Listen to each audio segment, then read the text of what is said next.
Yo, what's going on everybody, and welcome to the DLloyd NBA podcast, where we cover all the latest NBA news and rumors going around the NBA.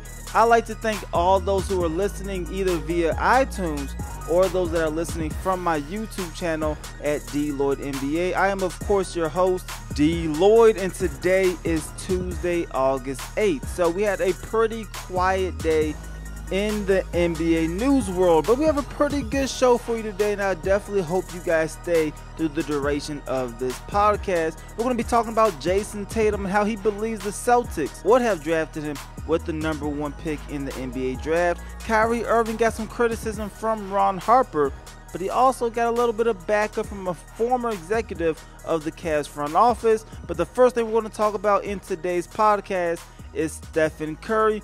He's having a pretty good offseason, coming off an NBA Finals victory, has a second trophy in 3 years. He's also participating in some PGA Tour golf tournaments, and he's doing pretty well in those. But he's getting some criticism because he released a video at Harrison Barnes' wedding not too long back, and it looks as if maybe he was mocking LeBron James a little bit in that video. Of course, Kyrie was also in that video. He was getting some criticism because he was laughing along with Stephen Curry, as some people thought he was just straight out mocking LeBron James. But he had an interview with ESPN, and they talked about his rivalry with LeBron James. Now, it's obvious to pretty much any NBA fan. You've seen LeBron, you've seen Stephen Curry kind of going at it, especially these last 3 years. They've both been in the way of each other winning championships. So, of course, there's going to be a rivalry. But in an interview with ESPN, Stephen Curry said that this is nothing personal. I'm going to go ahead and call it out. This has to be personal, at least to a certain extent. Now, obviously, it's not going to be crazy, but you have to have some sort of resentment for LeBron James and vice versa. Now, for LeBron, I mean, when Stephen Curry was on top of everything in 2015, 2016, people were talking about Stephen Curry being the face of the NBA. And for LeBron James, a player that has, an ego of some sort, he wants to be that guy that everybody talks about as the face of the NBA. So having a young guy like Stephen Curry just come in, having 2 great years, and pretty much overshadowing everything LeBron has done in his entire career, that is going to create some animosity between you and Stephen Curry. And then for Stephen Curry's end, the way they lost in the NBA Finals in 2016, that definitely is going to hurt a little bit. And LeBron James had a couple small shots here and there. We all remember when he blocked this shot, then he gave him that evil stare down in the 2016 NBA Finals. So you do know this has to be a little personal. But I also am fully aware that Stephen Curry has an image that he has to maintain. Stephen Curry is known as that humble guy, that quiet guy, doesn't talk a whole lot of trash off the court. We know he likes to show up his opponents on the court, and he has to still maintain that image during the NBA offseason. So I don't quite believe Stephen Curry when he says that this is absolutely nothing personal, but this is what he's saying on ESPN. I can't wait to see this season and how everything is going to shake out. The Golden State Warriors, they brought back pretty much everybody that is important to this team. The Cleveland Cavaliers had a very rocky offseason. But I do love the addition of Derrick Rose. Like I said in the previous podcast and on some of my old YouTube videos, it all really going to depend on, for Cleveland at least, what they do with Kyrie Irving. If they're able to move Kyrie Irving and get some pretty good pieces back, then I'm definitely going to be excited for this upcoming season. If they end up being robbed and they get rid of Kyrie Irving and don't get nothing significant back that can help the Cavs right now, I don't see this being a very exciting season, because we know Golden State Warriors, they're here to play. The Houston Rockets, they try to reload and get a good team over there, but I still have the favorites being the Golden State Warriors. But I'm excited to see what will happen and how the season will play out. Now, another team in the Eastern Conference who made a little bit of noise this offseason, made a lot of noise in my opinion this offseason, is the Boston Celtics. I think they had probably one of the best off seasons in the NBA out of all 30 NBA teams. But today we're going to talk about Jayson Tatum in particular. So he came out and said that he believes that the Boston Celtics would have drafted him with the #1 overall pick if they did, in fact, keep that pick. Now, if you don't remember, Boston, they had the #1 pick, which they got in the trade years back from the Brooklyn Nets. They had the #1 overall pick. It looked as if Markelle Fultz was going to be the guy.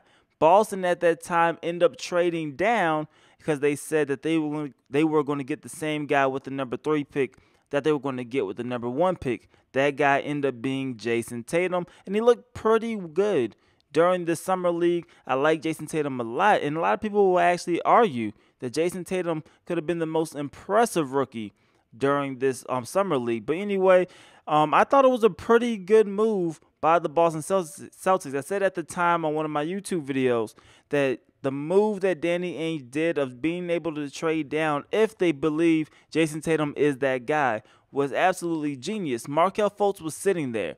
But Markelle Fultz, if you're the Philadelphia 76ers, would have still been sitting there with that #3 spot had you not make a trade. Boston ended up trading down 2 spots. They gave the Philadelphia 76ers the first overall draft pick. They moved down to 3rd overall where they picked Jayson Tatum. And since you got him at that 3rd slot instead of that #1 slot, you get him just a little bit cheaper than you would have got him if he would have been the first overall pick. But in addition to that, the Boston Celtics were also able to pick up a future first rounder. Now, this future first rounder is the 2018 Lakers pick if it's going to be between 2 and 6.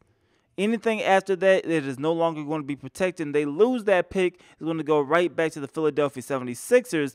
And then at that point, the Boston Celtics will acquire a 2019 pick. Now, this pick will either be the Philadelphia 76ers pick or it will be the Sacramento Kings pick, whichever one is better. That will be the draft pick that goes to the Boston Celtics. So you get your guy who they believe is a better fit for their team.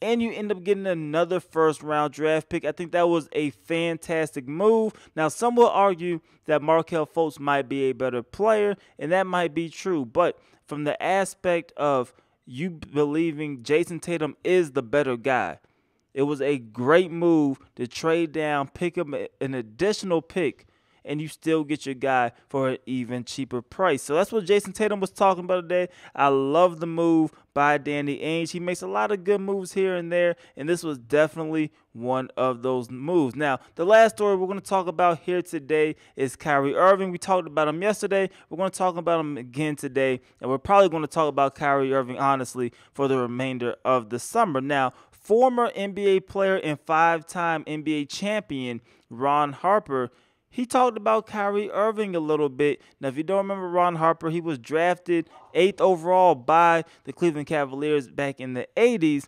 But a lot of people remember him as being a member of the Chicago Bulls, where he won 3 NBA championships, and being a member of the Los Angeles Lakers in 2001-2002, where he won 2 more NBA championships. But Ron Harper talked about Kyrie Irving a little bit, saying that he was a little surprised and shocked and kind of saddened by the trade request of Kyrie Irving. However, on ESPN's The Jump, former Cavs general manager David Griffin, he kind of had Kyrie's back a little bit, saying that it took a ton of courage for him to be able to request a trade from Cleveland due to the situation that they're currently in. If he wants to be the guy, being able to leave Cleveland, that could put him in a situation where he could really test out his talents. But if you do remember, Kyrie Irving, the first overall draft pick in the 2011 NBA draft, during his first 3 seasons with the Cleveland Cavaliers, they had a record of 78 and 152. A terrible record in the NBA,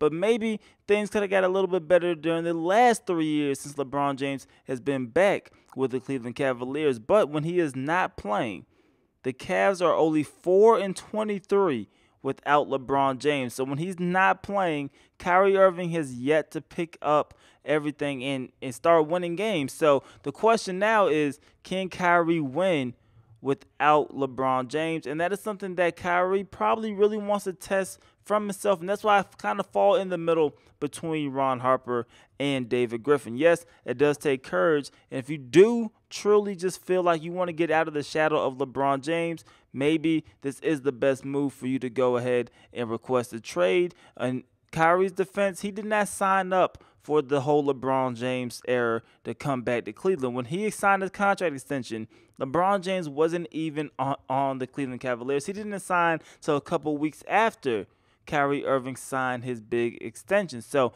when they were selling him on his re-signing period, I'm pretty sure everybody was telling Kyrie, you're going to be the guy, you're going to be the face of the franchise. But then just a few weeks after you sign, you are no longer the face of the franchise, because any team that has LeBron James is going to be the dominant figure. Everybody's going to talk about him, and you're not going to get the same credit that you would get if this was your team. I think that is something that Kyrie Irving is trying to get. He wants to be respected, and that is just a good player, but a player that can lead a team, and a franchise player, which a lot of people don't view him as one right now, because the first thing you're going to talk about is what is his record without LeBron James, and that kind of goes both ways as well.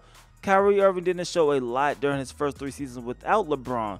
He hasn't shown that he can win without LeBron now on the current roster when LeBron is not in the lineup. But with that said, the roster is suited for LeBron James' skill sets, not Kyrie Irving's skill set. So maybe if you put him in another situation, build a team around Kyrie Irving, he could fare a little bit better. I don't think he'll ever be as successful as LeBron James in terms of going to multiple championships, and I still think it'll be very hard for Kyrie to lead a team on his own to an NBA championship. But if you put a good team around him and you build a team around Kyrie Irving's skill set, I do believe that he can lead a team to the playoffs, maybe even the second round of the playoffs.